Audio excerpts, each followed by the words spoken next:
Here's how to fix an Android phone where the Easy Home Screen launcher cannot be uninstalled in just 2 minutes.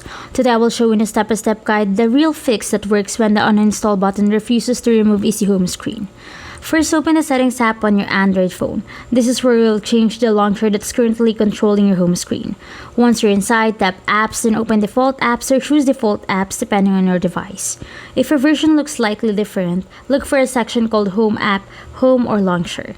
Next, tap Home App or Launcher to view all available launchers installed on your phone.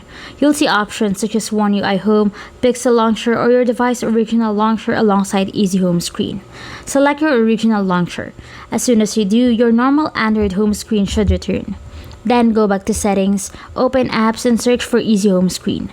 Tap it to open the app info page. You'll now be able to tap Uninstall and confirm the removal. Because Easy Home Screen is no longer your default launcher, Android should allow the uninstall to complete. After that, if the uninstall button is still grayed out, the real fix is to restart your phone in safe mode. Once safe mode loads, open Settings, go to Apps, then Default Apps, switch your Home app back to your original launcher, return to Easy Home Screen, and tap Uninstall. After the app is removed, restart your phone normally. Now if you can find the Home app setting, don't worry. Different Android manufacturers use different names. Look under Default Apps for Home, Home app, or Launcher as they all perform the same function.